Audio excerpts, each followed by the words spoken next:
Welcome back to Sassy Seedlings. My name is Amy, and thanks for joining me on this video.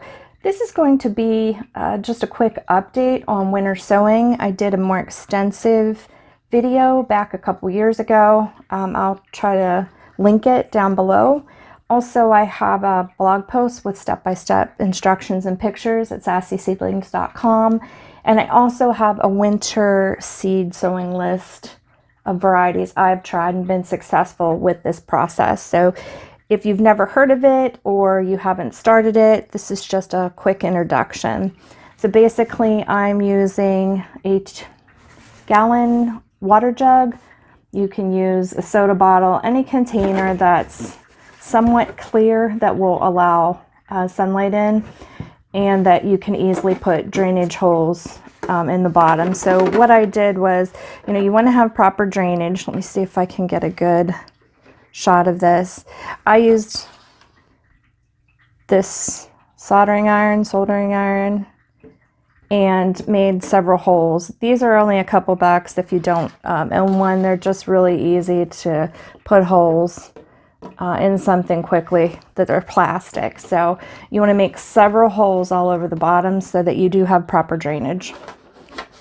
Now I use a razor knife, and I already made the cut right here. I'll show you. I just made a slit so that you can easily get your scissors in. You need a decent pair of scissors, and what we're going to do is just go into the slit you made and just gently cut all the way around. And you're not going to completely cut this in half. You'll see where I end up here in just a moment. You don't have to worry about being perfectly straight or anything like that, but basically I'm right here, connected on either side of where the handle would be. So you're making like a hinged lid. You'll also see with this, I made holes in the top to allow for more areas for moisture to get in. The cap is on this right now. It'll come off when it goes outside. So your rain will go into here in this area, and it'll also allow for airflow. And then you have your drainage on the bottom. So once we get this open, you're going to want to put about 3 to 4 inches of potting soil in. It's not necessary to use anything fancy. You don't have to use seed starting mix. This is going to go right outside, so we can fill it up. I just have a small dish pan that I use. I put in potting soil, and then I lightly moisten it. You don't want it to be sopping wet. You just want some moisture already in the soil, and then once we plant seeds, we will water it again. So I'm going to try to hold this down and add in some soil here.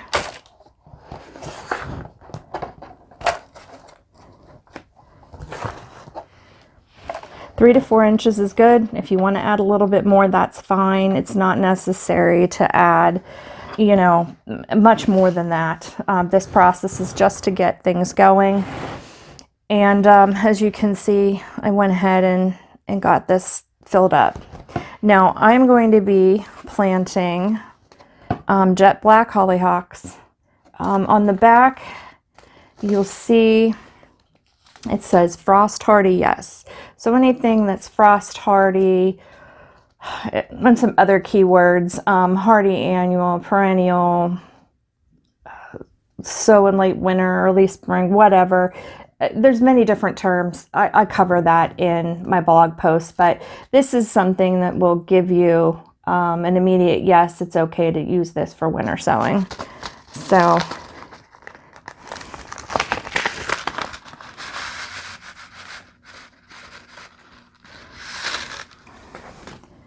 these are nice size seeds. They're flat. What I'm going to do is tamp down the soil a little bit. I'm going to sow quite a bit of them. This is my first time trying this variety, and I'm going to push these down in with the soil just to make sure they have good contact, and then we're going to cover them over. Well,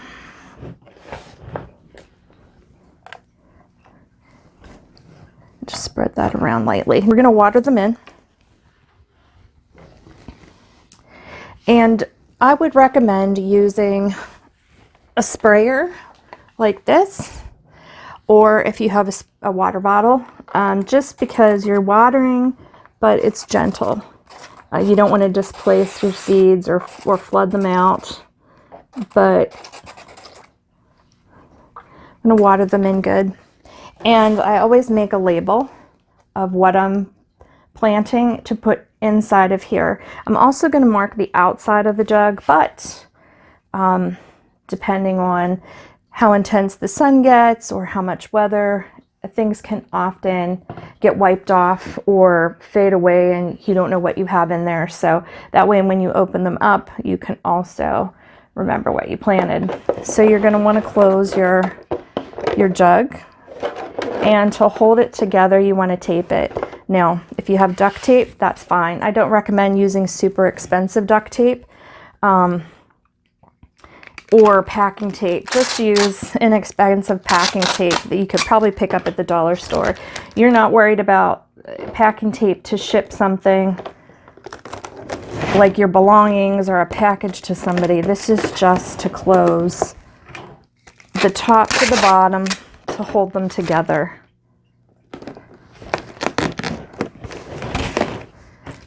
And it doesn't have to be perfect. You just want them to be secured. So when they're done, it's basically going to look like this. They're sealed shut. And then I'm going to write on here my variety.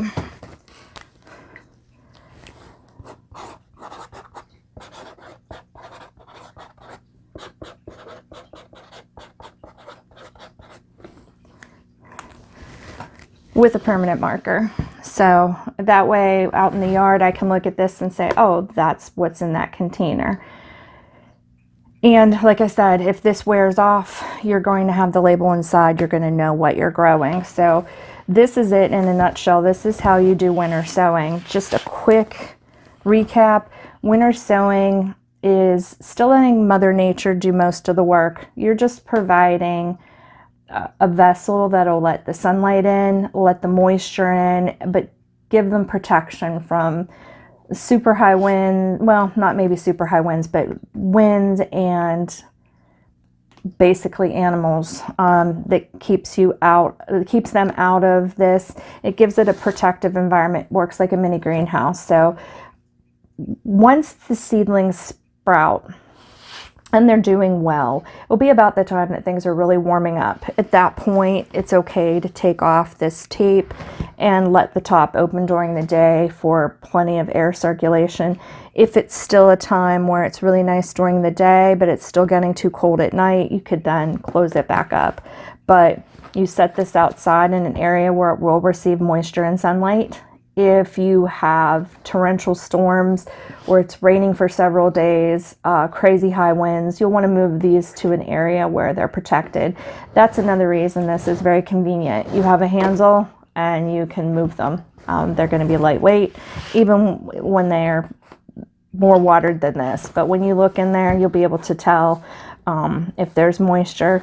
If you live in an area that doesn't get as much rain or snow, then you'll want to use your sprayer to spray at the top. You just want to make sure that your seedlings have moisture, but you don't want them to be sitting in super damp soil. So obviously don't sit these in an area of your yard that might retain a lot of water. Keep them in an area that makes sense. So just wanted to go over that. And like I said, I have a video from a while ago showing the whole process in more detail, but just wanted to touch on it. So thank you very much, and we'll see you on the next one.